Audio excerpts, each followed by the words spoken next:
in a world divided by a Cold War. There wasn't a lot of dialogue, and there was some bad blood. A tournament brought together basketball's superpowers. At stake, basketball supremacy in the United States. And showed that greatness knows no border. It's a landmark game and a lot of media attention. Featuring a EuroLeague juggernaut, the greatest national team in the world, and your Milwaukee Bucks. Pressing on the drive, leaves it for Cumming. 3 teams put it all on the line and changed basketball forever. This is the untold story of a moment that would open the doors to a new world where the best players could finally play on basketball's biggest stages. Oh, little dancing time, showtime. This is the oral history of the 1987 McDonald's Open. I'm Charlie Berens, and you're listening to Bucks versus the World, Season 6 of the Behind the Bucks podcast, presented by Gallagher on the Bucks Plus Audio Network. And I hope that people always remember that international basketball involving the NBA started right here in Milwaukee at the Mecca. This is Chapter 3, Glasnost in Milwaukee. When the Soviet Union national team took the floor against Tracer Milan for the second game of the 1987 McDonald's Open, the crowd was alive with excitement for an exhibition of European basketball like they had never seen. This is Dan Peterson, former coach of Tracer Milan, who was calling the game for Italian television. You couldn't get in the arena. It was sold out every night. Even when we played the second night, the Bucks were not playing. It was just us, Milan against the USSR. Still, it was sold out. And although Tracer Milan shocked the world in the tournament's opening game against the Bucks by storming back and making it competitive late, the real intrigue was around the Soviet Union national team. This was their first time playing in front of the crowd in Milwaukee, and they quickly showed what the hype was all about. Tinkoninko on the drive and the jam. Very impressive on the part of Tinkoninko. Again, he can drive and shoot the outside shot, as can Volkov. Here's Soviet forward Sergei Tarakanov. Tracer was familiar. We were familiar with them, and we knew that we are better, and we played against them in European competition. But of course, national team was much better completed, and we were better. So we didn't worry about this game. So it was familiar. Style of the game was familiar to us. The players on Tracer Milan and the Soviet team played against each other many times in Europe, and that familiarity gave the Soviet national team a lot of confidence. This is Alexander Volkov, who would come out shooting 7 for 7 to start the game. Yeah, we know them very well. We know them very well because some of them play for Italian national team. We know what kind of levels they have. We know how to play against them. And we actually played before, and we successfully beat them up really bad. According to Sports Illustrated writer Jack McCallum, the lopsided beatdown was a surprise to fans who just saw Tracer make a game against the Bucks. I was kind of surprised Tracer didn't do better with USSR because Tracer's strength was this incredible experience. I mean, McAdoo had been around forever. He had been in championships in the NBA. You know, you can't match that. D'Antoni was an extraordinarily smart floor general. Mennigan had done everything he could to do in Italy. So I was a little surprised they didn't play better. But, you know, in these type of tournaments, you know, this round robin crazy thing that was going on, there is a lot of factor of fatigue and things wearing down on you. That might have hit Tracer also. Blowouts are made by these circumstances. Just 15 hours earlier, Tracer Milan's stars all played over 40 minutes against the Bucks. For Tracer point guard Mike D'Antoni, the energy it took to keep that game competitive and the excitement over how well they played didn't leave a lot left in the tank for the Soviets. I just know that after the game, and then, you know, McAdoo scored 40, and I thought I played well. And so we were like super excited. I mean, just really, you know, like we won another championship. And so the next day we have to play Russia national team. they killed us because we gave everything in that game, and there was no way at age 36, 37, we're coming back on a back-to-back. We weren't prepared for that one. Early on, Soviet forward Alexander Volkov had the clear advantage over Tracer star Bob McAdoo. No, I remember I had a great game and we beat him. And I got Bob McAdoo, which was legend player, and I kind of take care of him. This is what I remember. But that's not exactly how Bob McAdoo remembers it. He guarded me. We were matched up against each other.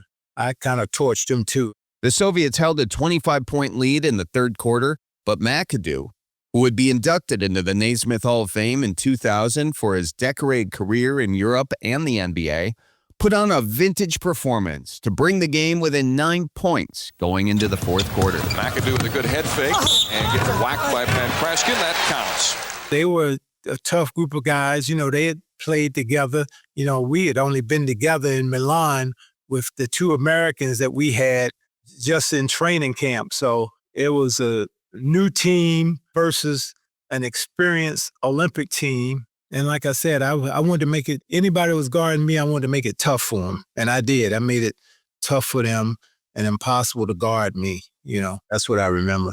McAdoo had a valiant effort, scoring 41 points in the game. But the Soviet team made a statement in the fourth, led by their star guard, Sarunas Marciulionis. For Tracer center Ricky Brown, that talent disparity in the backcourt would ultimately decide the game. I knew it would be an up-here battle for us simply because of their guards. I thought their guards was going to overpower our guards. That's kind of what it boiled down to in that game. Marciulionis helped the Soviets drop the hammer on Tracer late in the game, scoring 14 of his 24 points in the fourth quarter to go along with 4 rebounds, 6 assists, and 4 steals in just 25 minutes.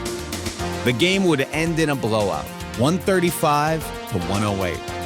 Warriors general manager and former Bucks coach Don Nelson traveled back to his old stomping grounds to see his team's latest draft pick, Sarunas Marciulionis, up close. That summer, Nelson drafted him in the 6th round of the NBA draft. Seeing him take over the game in crunch time showed Nelson that he had a lot more potential than a late-round pick. I thought he was as good as any two guard that I had on my team and that he'd fit right in. The next night, the Soviet Union and the Milwaukee Bucks would meet in the McDonald's Open's highly anticipated finale. It would be the first time an NBA team would ever play the Soviet national team. Tracer Milan, who had won everything there was to win in Europe, gave the Bucks a scare late. Then they got dominated by the Soviet Union. The disparity in performances left many wondering whether Soviet strength would overpower one of the best NBA teams of their generation. And in 1987, during the Cold War, the anxiety that many Americans felt going into the finale had to do with a lot more than just basketball. Here's longtime Bucks broadcaster Jim Paschke. This was 1987, but people in that era remembered the Cold War with Russia. You know, all of that stuff in the 60s was still in people's minds back then. So there was a little bit of tension there. And that stuff in the 60s, that was pretty serious.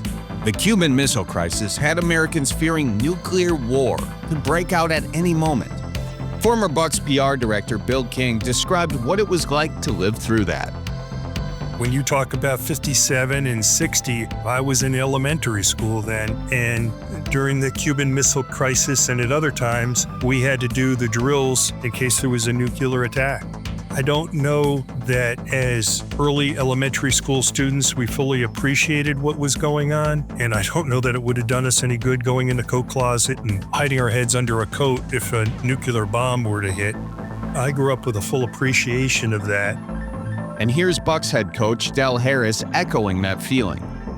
Back then, the fear was not political, it was actually physical, that there might be some danger of attacks. So we knew that there were always some possible physical types of dangers, not just political. So that was in the air. Luckily, by 1987, the threat of nuclear war had dissipated. And the Soviet national team participating in the McDonald's Open was a sign that the country was opening up. a spirit which at the time was referred to in the Soviet Union as Glasnost. Here's Sports Illustrated writer Jack McCallum.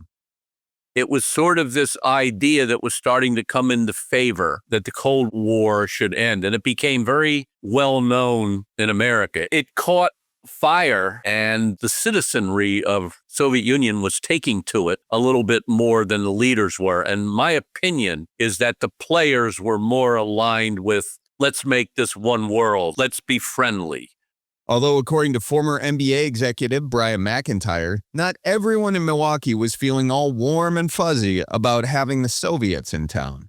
There were some people in Milwaukee, I think as an article in the Milwaukee Journal-Sentinel pointed out, so some people were just a little concerned that the Soviet team was coming into the United States in our backyard. But at this point in the Cold War, the threat of violence between the two superpowers had thawed out. However, there was another trauma that triggered American fans going into the final game. The only time the United States lost to the Soviets was in 1972 in Munich. It was a very controversial loss, and it ended a streak of 62 consecutive wins in Olympic play. The pain of the United States loss to the Soviet Union's men's basketball team in the gold medal match of the 1972 Olympics added to the stakes of the looming finale of the McDonald's Open. It was purely political injection and incompetence and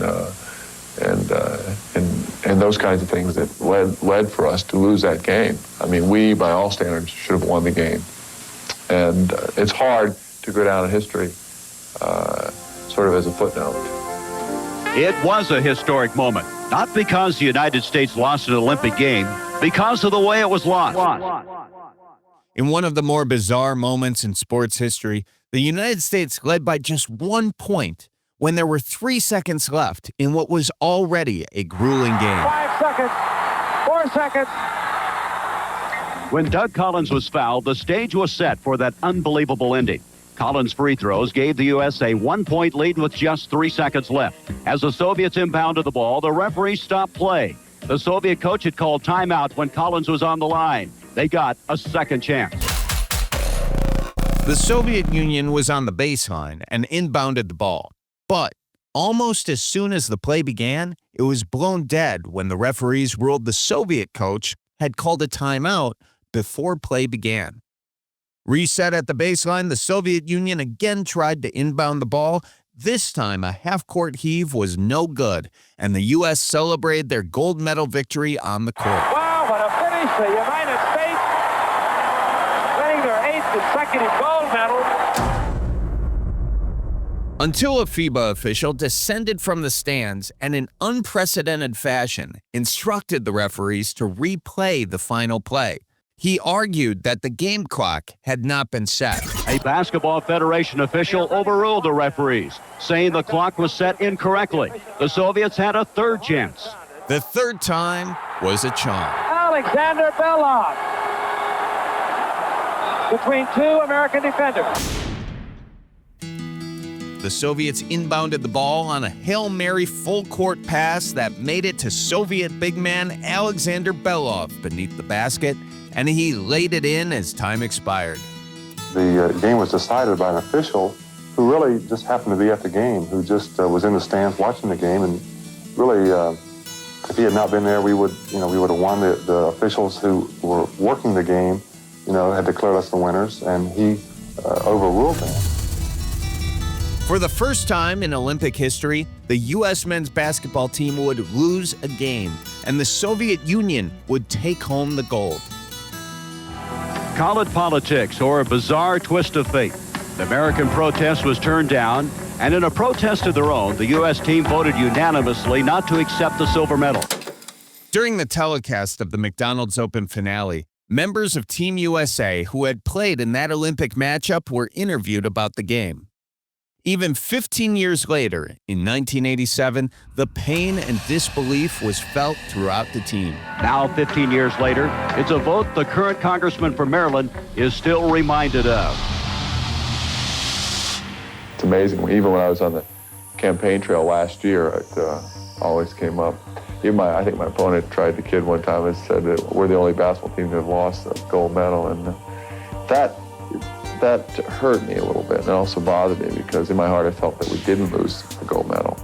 Here's starter Bobby Jones. We played very well, played very hard. We were losing most of the game, and we came back, and in my mind, we won the game one time and lost it.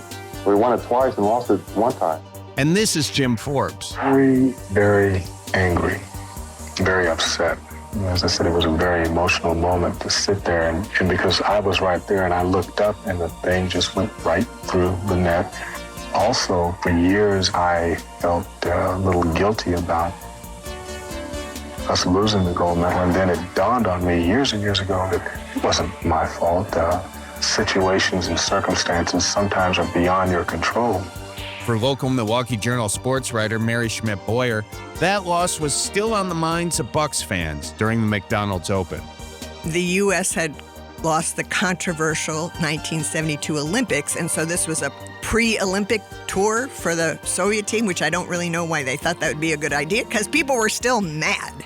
Basketball fans, not just politics, but basketball fans were angry at the Soviet basketball team. Boston Globe writer Bob Ryan, who was awarded the Kurt Gowdy Award at the Naismith Hall of Fame in 1996, traveled to Milwaukee to cover the game. Well, I think people saw this as sports warfare. I think people took it very seriously that, they wanted to beat those guys. We still were in the Cold War, and of course you rooted for it. It was very provincial. I don't think there's any question about that. For former Bucks PR director Bill King, all of this motivated the Bucks going into their matchup against the Soviet Union. I think the Bucks took that on as a point of honor, and we're going to make a statement on the basketball court that we're the best. More on Behind the Bucks, presented by Gallagher, coming up after this. Behind the Bucks is presented by Gallagher. Trust is the foundation of any successful partnership, especially when it comes to managing risk and planning your future. That's why businesses turn to Gallagher. With over 95 years of experience, Gallagher has the expertise to help businesses navigate complex challenges and seize new opportunities. As a proud partner of the Milwaukee Bucks, Gallagher is dedicated to building confidence together. To learn more, visit ajg.com. Gallagher, your trusted insurance broker and H&R benefits consultant.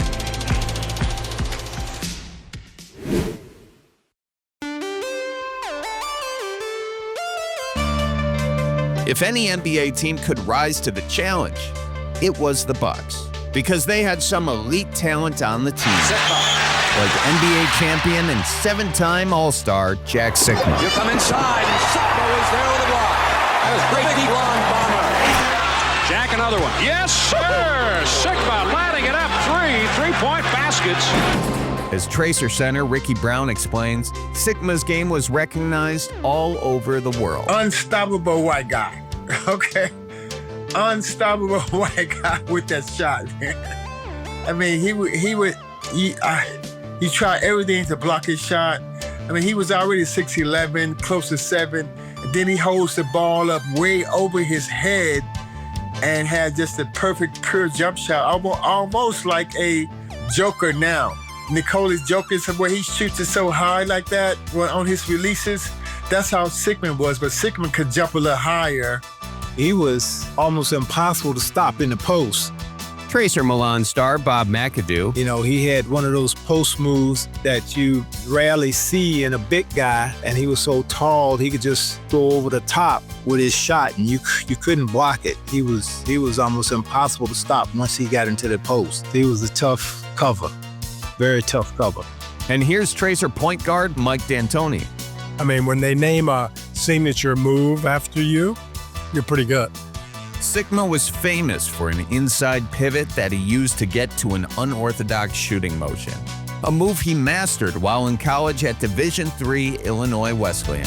I used a move that I learned in college with my college coach, an inside pivot, which created some space, and I was a good enough shooter so I could get my shot off, so I could establish my game in the post. In other words, for people to really bother that shot with the high release and the inside pivot, they really have to commit to me. And when that happened, I was able to put the ball on the floor and get around them, or I would pump fake a little bit and they'd overcommit and end up fouling me on the shot.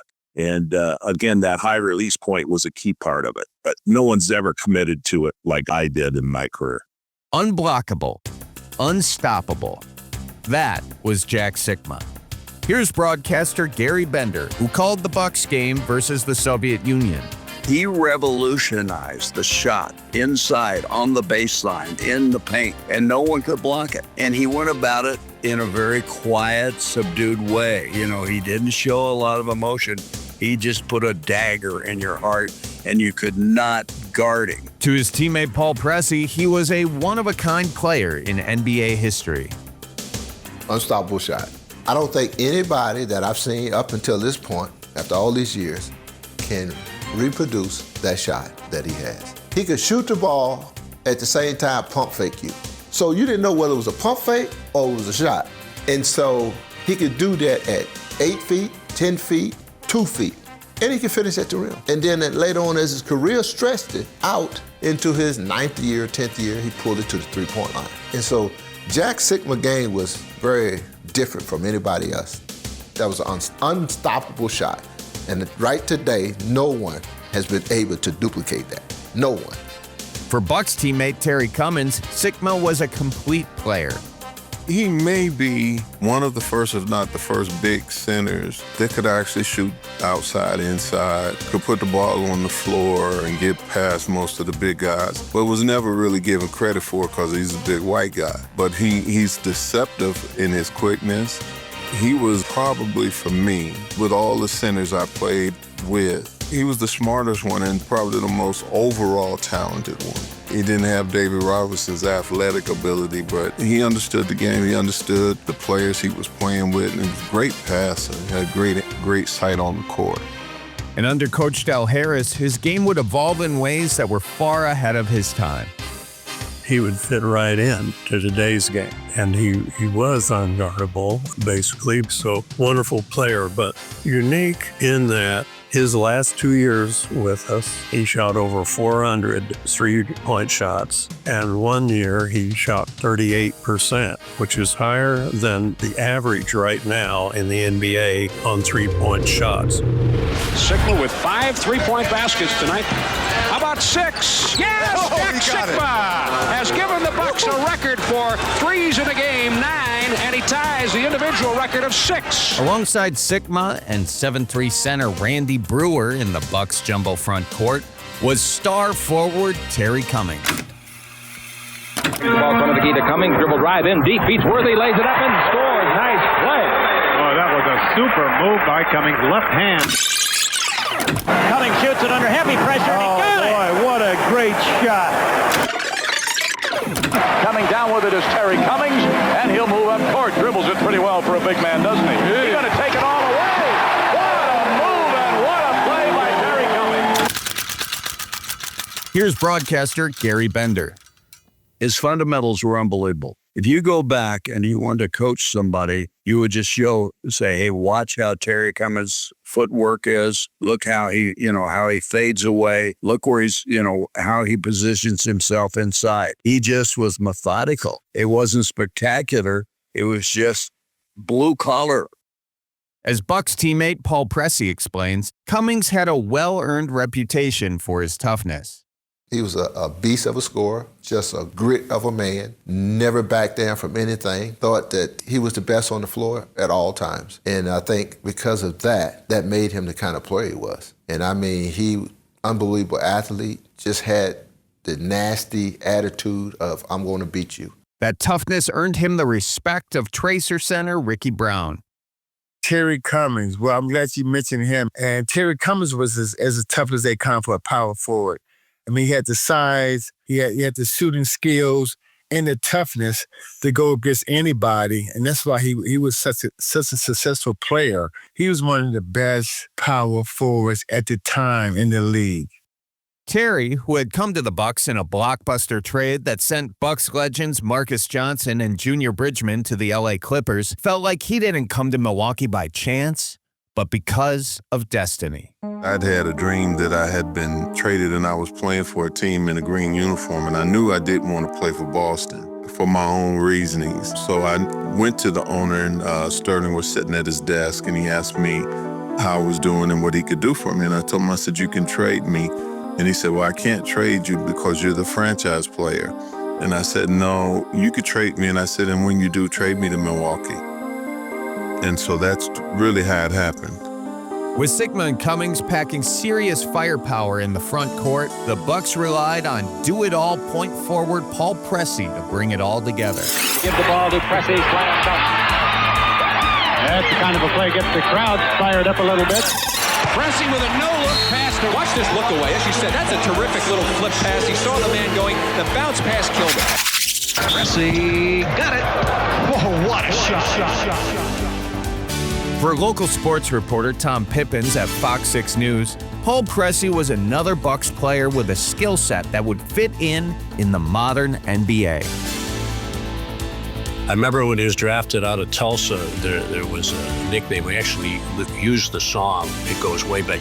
The Rubber Band Man, right? Because he was long and lean, and with him, Don Nelson comes up with point forward, and you're aware how relevant it is today around the league and beyond.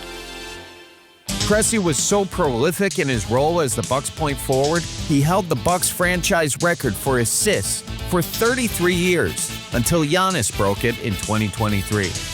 To Sports Illustrated writer Jack McCallum, at that time, there was no one in the NBA like him. I remember doing a story on Paul, point forward. And this was kind of Nelly's thing, that he would, try these new things. And all this stuff that now seems, what do you mean that was revolutionary? Pressey's versatility enabled the Bucks to be very creative on offense. He was a small forward by trade, but we made him a point forward, something I had done with Robert Reed with the Houston Rockets in the earlier 80s. Here's Bucks coach Del Harris. We just made Paul into a straight point guard, after the first year of him being a point forward. But we could slide him into forward if we wanted to. Paul Pressey was jack of all trades. I mean, I think under Nelly, he kind of coined the phrase as a point forward, where Paul would play the 3 spot, but he'd handle the ball more than even the point guard at times. Bucks center Jack Sikma. They would run their offense through him, which was, again, as I said, that makeup of the Bucks team. I mean, Terry liked it in the post. Paul, as a 3-man, was pulling his guy away from the hoop and able to create off the dribble as a 3 and set up his teammates. Well, he was the first of his kind. I mean, they call LeBron point forward, but the first real true point forward was Paul Pressey. And here's Bucks forward Terry Cummings. And he understood the game. He understood the game pertaining to each individual on the floor. One of the things Coach Nelson taught all of us was that we had to know every position. And in practice, a lot of times we would have to play every position. And so Paul was kind of really exemplary of that whole theology that was given to us, and it spread to the rest of us. And as a player who would earn his way onto 3 straight all-defensive teams, it was on that side of the ball where he struck the most fear into opponents. Here's broadcaster Gary Bender. Well, he was defensively a genius. He was one of the first guys that I remember talking about being a defensive stalwart. It wasn't talked about much then. And he had the ability to get in your face. He had the ability to really put some pressure on people. But my point is, Pressey was one of the first guys I remember we used to talk about as being maybe the best defensive player in the NBA. Led by Sikma, Cummings, and Pressey, the Bucks roster had legitimate star power. But the finale of the McDonald's Open would not be a normal NBA game. It would be a high-stakes match against the best national team in the world, and with the league's reputation on the line. According to longtime Bucks broadcaster Jim Paschke, in the planning stages, the NBA felt like they could trust the Bucks to win because of their belief in the head coach. But then, the coach got fired. As I recall, and I believe this to be true, David Stern was looking at international basketball, and he needed a team to play essentially the Soviet Union because that was the keystone game in that tournament, the important game. And he thought Don Nelson could probably handle that. And then Don Nelson left the Bucks. And there was concern from the league, as I recall being told, that they were wondering if Del Harris could win that game because he had to win that game. It was a must.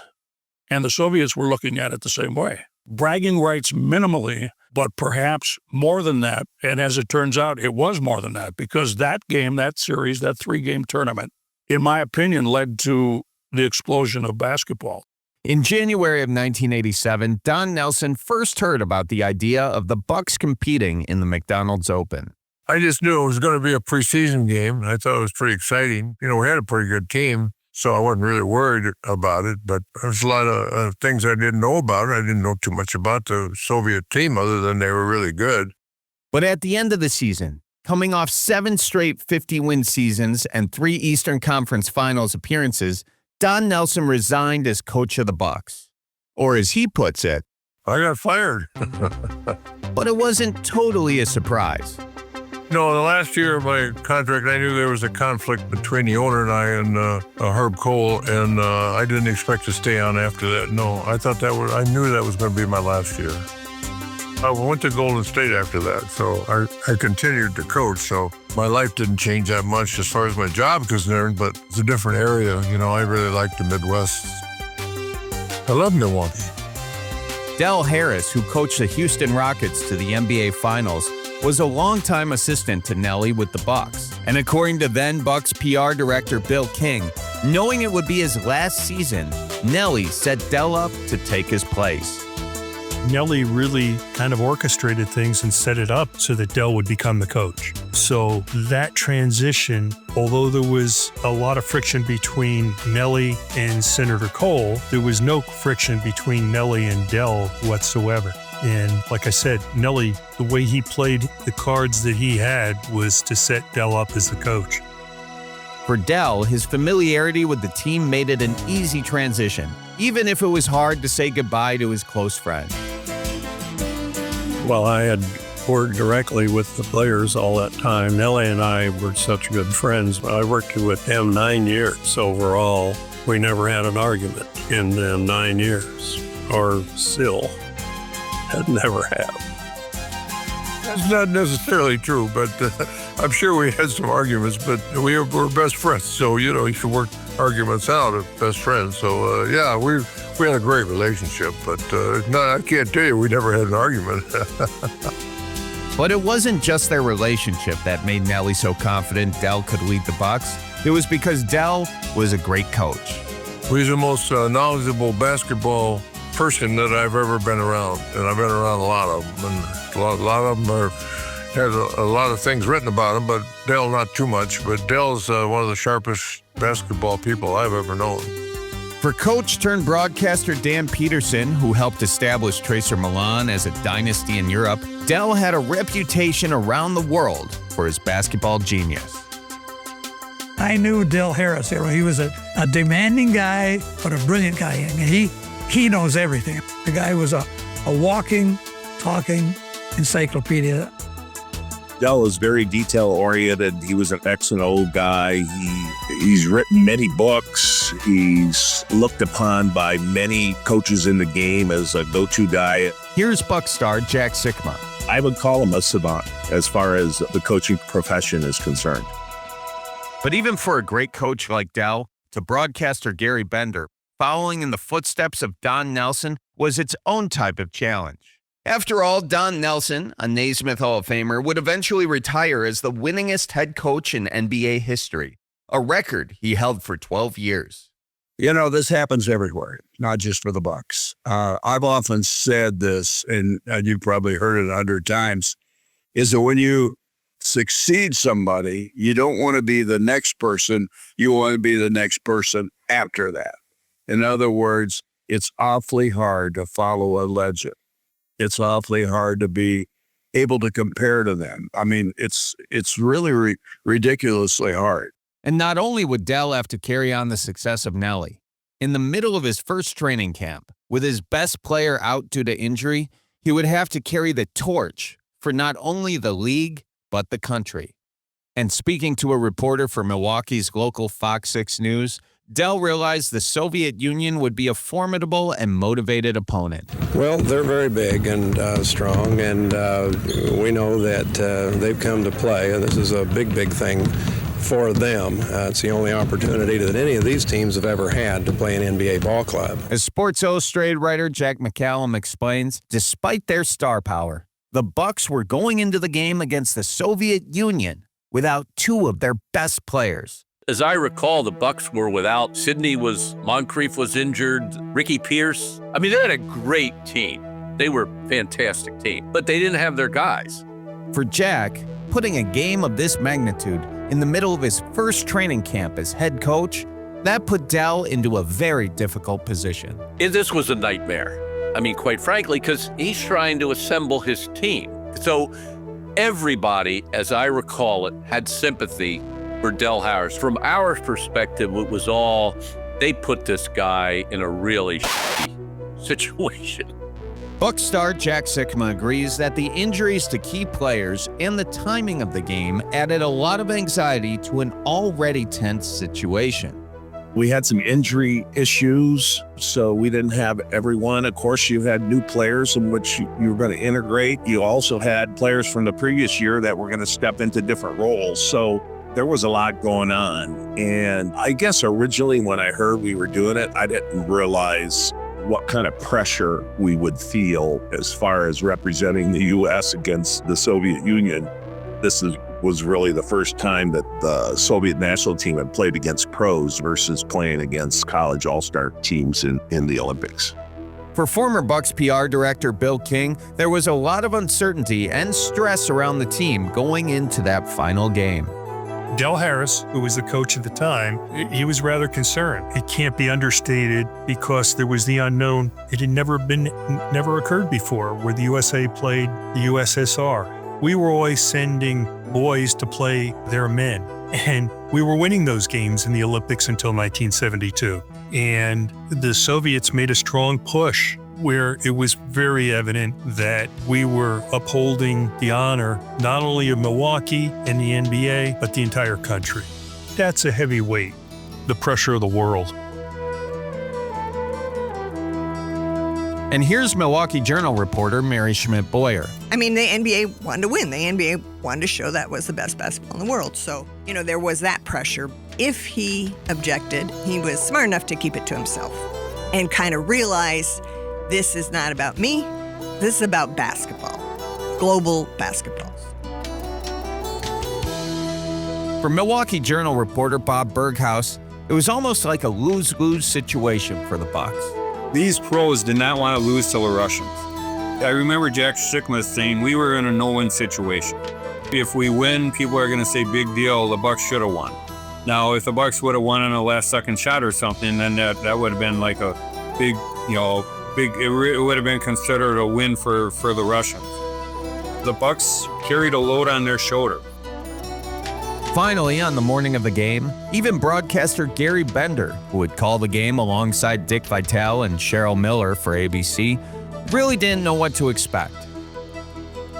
We go to the game, and we really didn't know how good the Soviets were at that time. They had destroyed the team from Italy. And so we came into the game wondering. The Bucs, I think, were wondering. It was kind of like, in awe. Here they are. This is the first time we've seen them. And this is really, their maiden voyage. There's nobody has any way to figure out just what we have in front of us.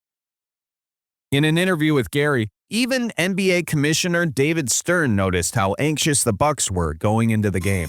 Last night and this morning, Del Harris and the Bucs were a little bit nervous. Standing on the baseline, reporting for local news station Fox 6, reporter Tom Pippin set the stage for what would be a moment in basketball history. With the eyes of over 30 nations watching them, the Milwaukee Bucks made history today by becoming the first National Basketball Association team ever to face the Soviet nationals. At stake, basketball supremacy in the United States. I know Coach Del Harris felt the pressure, and those players did.